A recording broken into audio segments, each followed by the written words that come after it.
High, আপনারা সবাই কেমন আছেন? আশা করি সবাই ভালো আছেন। এই মুহূর্তে আমি আবার হাজির হয়েছি আপনাদের সামনে আজকে আরেকটি নতুন ভিডিও নিয়ে। আজকের ভিডিওটি হচ্ছে অ্যাবস্ট্রাক্ট নাউনের উপরে। আমার আগে যে ভিডিওগুলো ছিল প্রপার নাউন, কমন নাউন এবং আরেকটা ভিডিও ছিল সেটা হচ্ছে কালেকটিভ নাউন। এই উপর তার ধারাবাহিকতায় আজকে আমি আলোচনা করছি অ্যাবস্ট্রাক্ট নাউন নিয়ে। আমাদের অ্যাবস্ট্রাক্ট নাউনটি অবশ্যই একটা সমস্যা সৃষ্টি করে আমাদের চিনতে, আমাদের এটা ব্যবহার করতে।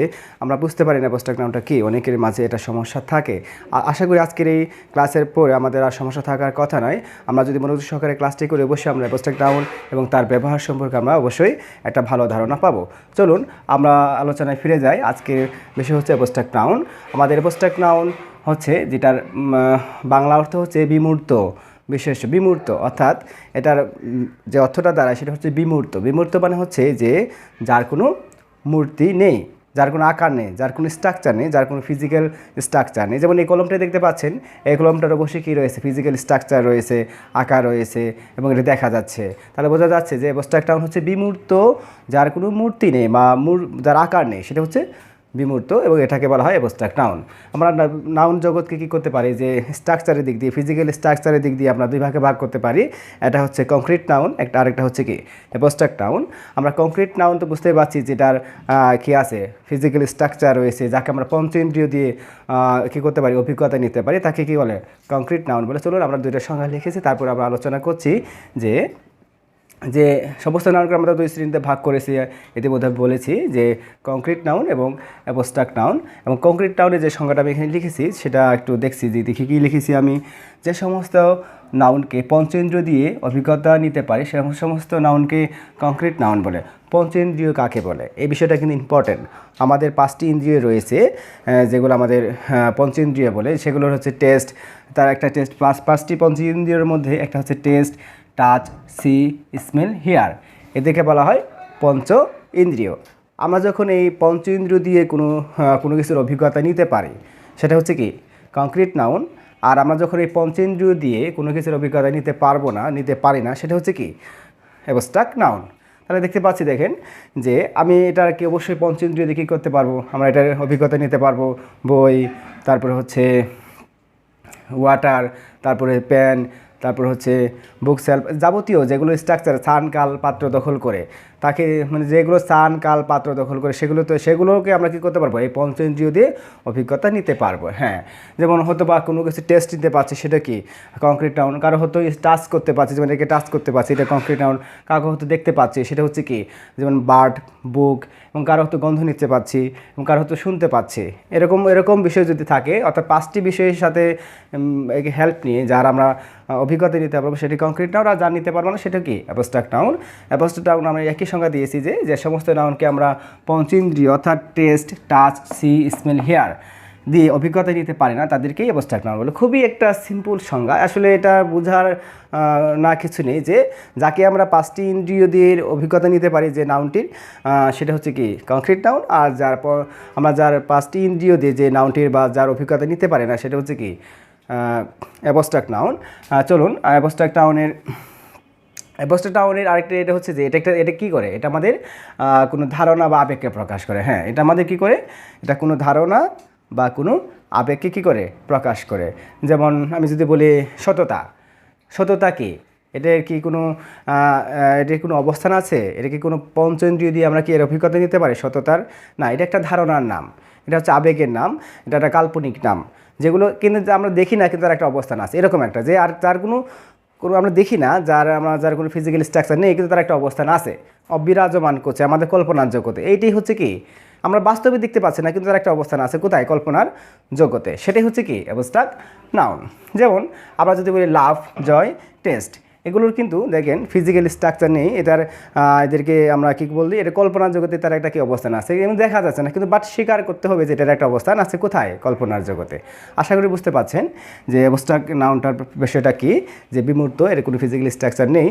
চলুন আমাদের অ্যাবস্ট্রাক্ট নাউন চেনার কিছু উপায় আমরা আলোচনা করছি। যে এমন কিছু কী থাকে, সাফিক্স থাকে, যেগুলোর মাধ্যমে আমরা কী করতে পারি, সহজেই অ্যাবস্ট্রাক্ট নাউন চিহ্নিত করতে পারে। কোনো ওয়ার্ডের শেষে যদি কি থাকে, টিওয়াই, সি, শন, TS, man, ship, hood, CY, চার, RY, ISM ইত্যাদি এগুলো থাকে, আরও কিছু আছে যেগুলো কমন, আমি সেগুলো লিখেছি।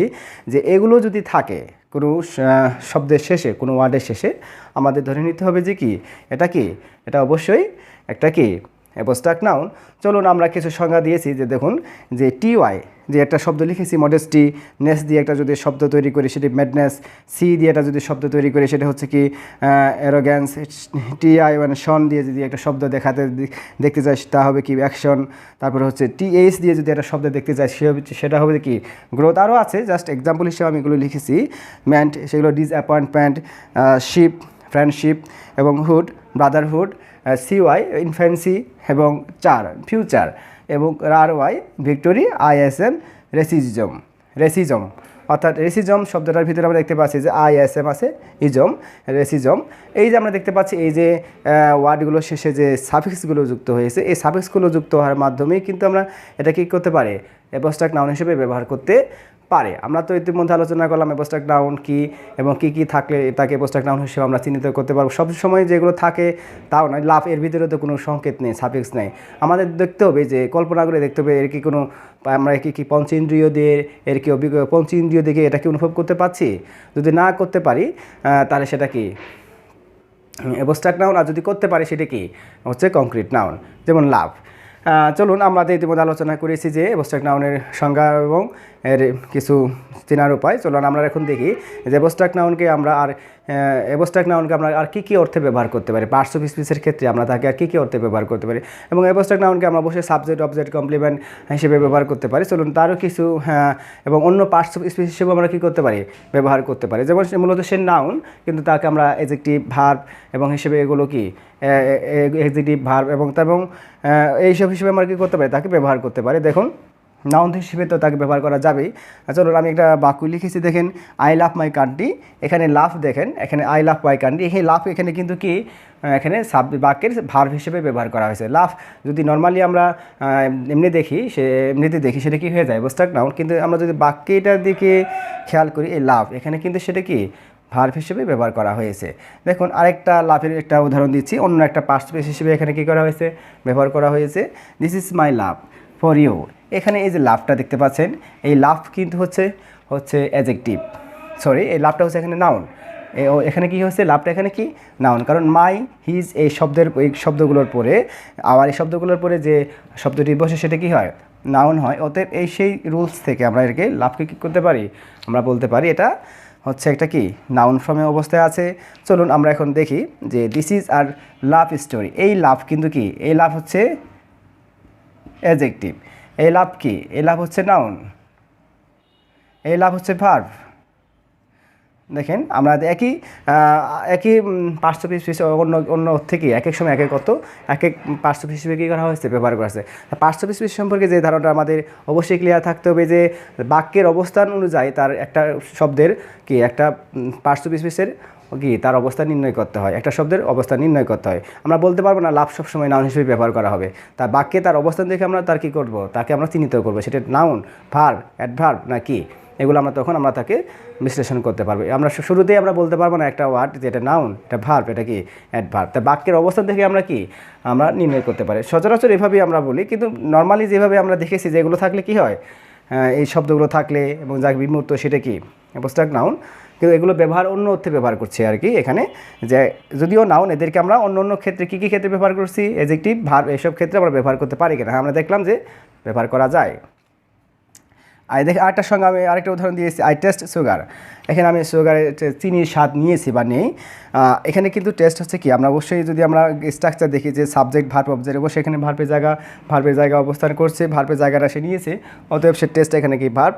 আমরা যদি আরেকটা সংজ্ঞা দিই যে test of sugar is sweet, হ্যাঁ সুগারের টেস্ট বা কি স্বাদ কী হবে, মিষ্টি।